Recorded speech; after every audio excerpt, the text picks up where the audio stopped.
The history you learned in school about the fall of the Roman Empire is one of the greatest historical distortions ever perpetuated. When we say that Rome never truly fell, we are not making an academic provocation. We are revealing a fundamental pattern that redefines how empires truly function. In 476 AD, when Odoacer deposed Romulus Augustulus, the last Western Roman emperor, history books marked this as the end of Rome. But here's what they don't tell you: at the exact same period, a parallel structure was consolidating the entire administrative, legal, and territorial apparatus of the empire under a new identity. This structure was not an external invader. It was internal evolution. What we call the fall of Rome was, in fact, the first documented imperial metamorphosis in history. A transformation so sophisticated that it managed to preserve power, influence, and territorial control for another 1,500 years. While the world believed the empire had disappeared. Think about it. In 476 AD, Rome controlled territories from Spain to Syria. Today, in 2024, an institution based in Rome still exerts direct influence over 1.3 billion people spread across the same territories, and far beyond.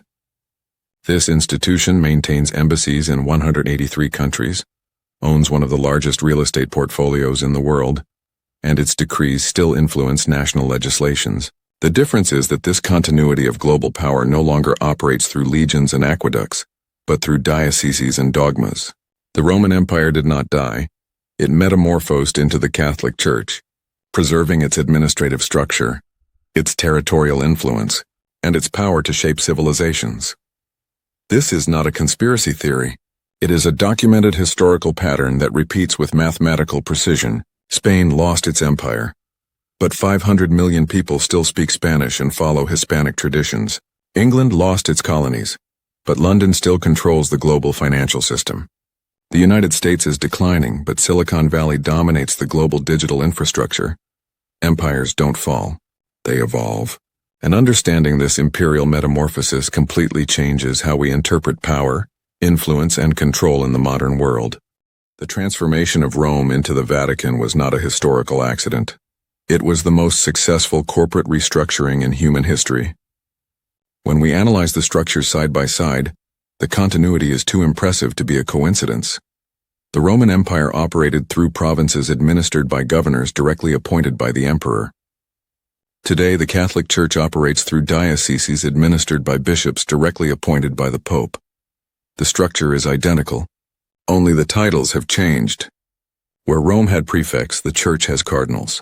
Where Rome had consuls, the Church has apostolic nuncios. Even more revealing, canon law, which governs the Catholic Church, is a direct evolution of Roman law. Not an adaptation, an evolution. Concepts such as territorial jurisdiction, administrative hierarchy, and centralized authority were transferred integrally. The 1983 Code of Canon Law still cites precedents from Justinian's Corpus Juris Civilis, written in 529 AD. The territorial continuity is equally impressive. Rome controlled the Iberian Peninsula through the province of Hispania. Today, Spain and Portugal are predominantly Catholic countries, where the Church maintains significant political influence. Rome controlled Gaul through provincial governors. Today, France maintains a concordat with the Vatican that guarantees special status to the Church in specific territories. But the true genius of the Roman metamorphosis was to transform territorial control into spiritual control. Instead of maintaining expensive armies and constant rebellions, Rome discovered that it was more efficient to control minds. A bishop costs infinitely less than a legion, but can exert influence for decades instead of temporary military campaigns. The numbers reveal the magnitude of this continuity. The Roman Empire, at its peak, controlled approximately 5 million square kilometers and 65 million people. The Catholic Church today exerts direct influence over 1.3 billion people spread across all continents, a territorial and demographic expansion that no military empire has ever achieved. The Vatican maintains diplomatic relations with 183 countries, more than any other global entity. It has a real estate portfolio estimated at hundreds of billions of dollars, including properties in the same territories that Rome militarily controlled. And its decrees still influence legislations on marriage, education, and bioethics in dozens of countries. Rome did not fall. Rome reinvented itself, exchanging swords for symbols, legions for liturgies, and military conquest for spiritual conversion. It was the first historical demonstration that true power resides not in physical territory, but in influence over human behavior. Once you recognize the Roman metamorphosis, similar patterns emerge throughout history with crystal clarity. The fall of the Spanish Empire and the decline of the British Empire follow exactly the same script. Transformation from direct territorial control to lasting cultural and economic influence. The Spanish Empire lost its American colonies between 1810 and 1825. This is the official narrative. The reality is that Spain executed one of the most successful imperial metamorphoses in modern history. Today, 500 million people speak Spanish as their native language, more than at the height of the territorial empire. 21 countries have Spanish as their official language, and Hispanic cultural influence shapes legislations, religious traditions, and social structures across an entire continent. More revealing. The legal system of practically all Latin American countries derives directly from Spanish civil law, which in turn derives from Roman law. Mexico, Argentina, Chile, Colombia all operate under legal codes that are a direct evolution of the Spanish leyes de Indias. Spain did not lose control over Latin America. It transformed military control into permanent legal influence. The economic metamorphosis is equally impressive. Spanish companies like Telefónica, Santander, BBVA, and Iberdrola dominate entire sectors in Latin America. Banco Santander is the largest private bank in Brazil. Telefónica controls telecommunications in more than 10 Latin American countries. Spain today exerts more economic influence over its former territories than during the colonial period. The British Empire followed an even more sophisticated pattern. When England lost its colonies after World War II, it simultaneously created the most powerful global financial network in history. The City of London did not decline with the empire. It became the world's financial center precisely as the territorial empire disappeared. Here's the secret. London transformed territorial control into financial control. The same territories that were British colonies became tax havens controlled by London. Cayman Islands, Bermuda, Jersey, Guernsey, all former British possessions that now operate as offshore extensions of the City of London. England did not lose its empire, it digitized it. The numbers are impressive. The City of London processes approximately 40% of all global financial transactions. The British banking system controls more assets today than at the height of the British Empire. And English has become the global lingua franca, a cultural influence deeper than any military conquest ever achieved. Both Spain and England discovered that modern imperial evolution requires abandoning direct territorial control in favor of lasting cultural, legal, and economic influence. It is more efficient, less costly, and infinitely more sustainable than maintaining armies and colonial administrations. The United States is executing the most sophisticated imperial metamorphosis in history, and most people don't even realize it's happening. While analysts debate American decline and Chinese ascent, America is quietly transforming its territorial empire into something much more powerful. A global digital empire. Modern imperial evolution does not require military bases or direct territorial control. It requires control over information flows, digital infrastructure, and online human behavior. And in this domain, the United States is not declining. It is consolidating absolute hegemony. Consider the numbers. Google processes over 8 billion daily searches. Facebook connects 3 billion active users. Amazon hosts approximately 30% of all global internet infrastructure through AWS. Apple controls the mobile ecosystem of over 1 billion devices. Microsoft dominates worldwide corporate software. These are not just American companies. They are extensions of American power operating on a global scale. More importantly, all these platforms operate under American jurisdiction. Data from billions of people globally is processed on servers subject to American law. The Patriot Act and the Cloud Act ensure that the American government can access information from anyone on the planet who uses American digital services. It is a level of surveillance and control that no territorial empire has ever achieved. The metamorphosis goes beyond technology. The American dollar remains the global reserve currency, processing 60% of all international transactions. SWIFT, the system that connects banks globally, operates under American supervision.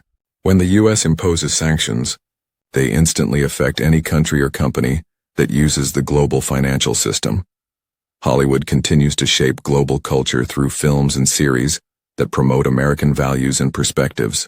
American universities educate global elites who return to their countries with worldviews shaped in the United States. American English has become the standard language of business, science, and technology worldwide. But here's the true genius. This influence operates through apparent choice. No one is forced to use Google, Facebook, or Amazon. Countries are not obliged to adopt American technological standards. But the alternatives are so limited that the choice is illusory. It is control through voluntary dependence, much more efficient than military occupation. China, often presented as a challenger to American hegemony, actually demonstrates the effectiveness of the American digital metamorphosis. Even with the Great Firewall and domestic platforms, China fundamentally relies on American technology for semiconductors, design software, and internet infrastructure. Huawei, a symbol of Chinese technological independence, collapsed when it lost access to American components. The United States is proving that a modern empire does not require physical territory. It requires control over the digital infrastructure that connects the world. And in this domain, America is not just maintaining hegemony. It is expanding to levels of influence that territorial empires never dreamed of achieving. Understanding that empires do not fall but metamorphose fundamentally changes how we interpret global power and how we anticipate the future. If Rome became the Vatican, Spain became Latin American cultural influence, England became a global financial network, and the United States is becoming a digital empire, what is the next stage of this evolution? The answer is emerging before our eyes through three converging trends: technological decentralization, algorithmic governance, and control through data. The future of imperial metamorphosis will not be territorial, cultural, or even digital in the traditional sense. It will be algorithmic. We are witnessing the birth of the first algorithmic empires, entities that exert power through control over algorithms that determine what billions of people see, buy, believe, and do. Google doesn't just process searches. Its algorithms determine what information billions of people access daily. Facebook doesn't just connect people. Its algorithms shape political opinions and social behaviors globally. But the true revolution lies in the emergence of entities that completely transcend national borders. Cryptocurrencies like Bitcoin operate independently of any government. Decentralized autonomous organizations, DAOs, make decisions through algorithms without direct human intervention. Artificial intelligence is beginning to optimize entire economic systems without traditional governmental oversight. The historical pattern suggests that these technologies will not remain neutral or decentralized. Just as Rome metamorphosed into the church, and England metamorphosed into a financial network, today's disruptive technologies will likely consolidate into new forms of imperial power. We already see signs of this consolidation. Most cryptocurrencies rely on infrastructure controlled by a few American and Chinese companies. AI development is concentrated in Silicon Valley and Shenzhen. Quantum computing, which can render all current cryptography obsolete, is being developed primarily by the American and Chinese governments. For investors and economic analysts, this perspective offers crucial practical insights. Instead of betting on the decline of established powers, focus on the evolution of their forms of influence. Instead of assuming that new technologies are disruptive, analyze how they can be incorporated by existing power structures. History shows that true power does not reside in territory, armies, or even money. It resides in the ability to shape human behavior on a scale. Rome discovered this through religion, Spain through culture, England through finance, the United States through technology. The next imperial metamorphosis will likely involve control over human cognition through brain-computer interfaces, augmented reality, and artificial intelligence. Whoever controls how billions of people process information and make decisions will control the world, regardless of geographical borders or traditional political structures. Empires do not die. They evolve, and evolution never stops. Understanding this is not just a historical exercise. It is a strategic advantage for navigating a world where power is constantly metamorphosing into increasingly sophisticated and invisible forms. The question is not which empire will dominate the future. The question is, which form of imperial metamorphosis can you recognize before it becomes obvious to everyone else?